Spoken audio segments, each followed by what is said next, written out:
My name is Emmanuel Brunet-Jailly and I'm a Jean Monnet Chair here at the University of Victoria. I want to talk to you about the kind of research that I do that really drives me and that I think is very passionate, very important today, which is work on borders, boundaries, frontiers, limits, the way states implement policies. I've developed interest in borders from the time of my PhD. I started by studying why two regions across an international boundary would have relationships, would cooperate or compete with each other. In both cases, why they would cooperate or why they would compete. In what policy arenas would they cooperate, in what policy arenas they would compete. I studied Windsor and Detroit, the Niagara region, Vancouver and Seattle, and then I broached across all of the Canadian regions, the prairies, the Rockies, the Quebec, the Atlantic. And I always studied this in comparative perspective, looking at other regions of the world. And I have published quite a bit on Canada-US relations, the first 10 years of my research career, in comparative perspective with what was going on in Europe. In Europe, one of the things that was going on, and what is going on today, is that states have tried to erase international boundaries within the European Union. One of the illustrations of this is obviously free trade, but it's also that in terms of security today you have a treaty called the Schengen Treaty that basically allows people who have a French passport to go anywhere around France, including the UK today, Belgium, Luxembourg, Germany, Italy, Spain, Portugal, and farther away, not just those states, but Austria, Poland, Scandinavia, and so on and so forth. What I think is fascinating is that what we're looking at is a fundamental transformation of states. We're looking at new forms, obviously, of governance of the boundary line. We're looking at how state policies that for the longest time were perceived as stopping as a sovereign line at the end of the boundary line, we're witnessing these policies now going beyond the boundary line.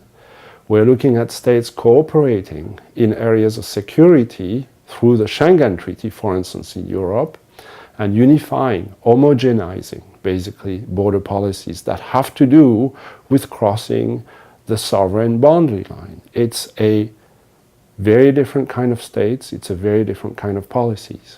In North America, we don't have this perception. We think that Canada and the US actually are making the boundary line much harder. But when you look at the bottom of the iceberg, not the visible part of the boundary, you realize that today you can enter the North American space in Miami as if you were a US citizen with a Canadian passport. And that means the boundary line is actually in the Miami airport. It is not in Canada.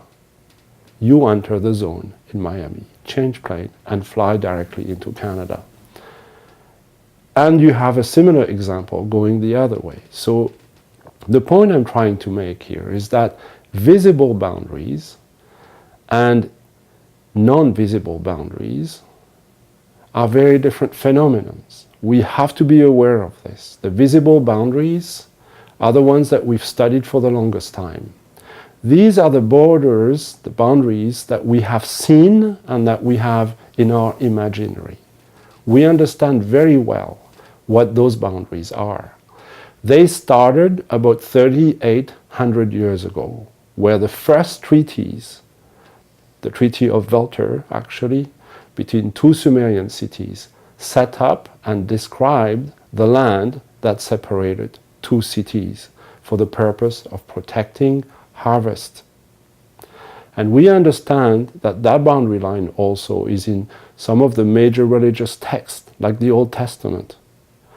What we don't realize today is that the quality of the line, the ability, for instance, to use map as international treaties, as international agreements, only appears at the very beginning of the 20th century, because without a sextant and a clock, you cannot make a point, but can only measure lines. And so you may know where you are on the latitude, you don't know where you are on the longitude, and you're lost at sea. Basically, until 1919, international treaties are not able to use precise drawn maps as part of the treaties because the boundary lines are never very accurate. And so the visible part itself has quite evolved over the last 100 years. Treaties have become more specific. In the 1960s to the 1990s, Convention on the Law of the Sea have expanded that sea with the UN Convention on the Law of the Sea. And since then, I've basically been able to divide the world into about, depending on who you talk to, 900 dyads. These are the number of lines that separate states and state boundaries at seas and expand all the way from the Arctic to the Antarctic. So the visible borders are one thing that we understand fairly well, even when we lose the historical perspective on those. Now the invisible borders are much more complex. And one of the things that we are learning today is that they are disappearing. They are not always visible at the end of the physical boundary line. They have to do with legal agreements, exceptions to legal agreements. They are influenced by information communication technologies. And in the area of security, basically, every one of us has become a key to a database, which is shared among states. And I'll illustrate this now. In the Schengen region, it's a very large database that organizes security. When you're in the database with a biometric passport, there is no such thing as a border. You just fly through it. You flash your passport at a border gate and you go inside. If you don't have a visa, that's a real problem. If you don't have a passport, or if you don't even have an ID at all, you're not in the database. In North America, we have the same issue.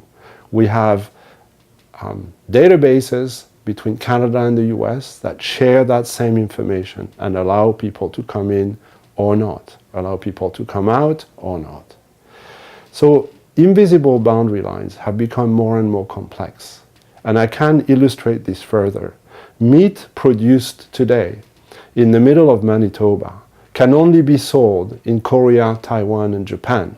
Those meats, those steaks, will never be sold in North America. In other words, regulatory agreements, internationally based regulatory agreements in the meat market, have erased all international boundaries and write in the DNA of the beef where the market is.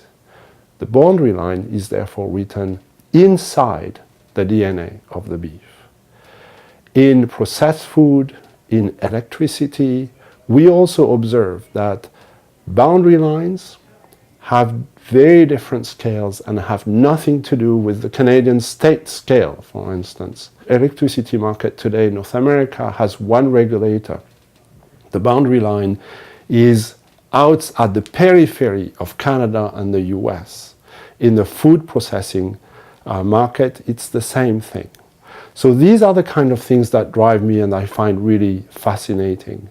The transformation of the way we implement the bordering process, the way it changes the nature of the relationship between states, the way it changes the relationship that we have towards one state, the fact that security is provided by communions of states or communities of states like the European Union, like Canada and the US, really changes our allegiance, our sense of sovereignty, our sense of how sovereignty is protected, our ability to control this and to comprehend this from a very local perspective.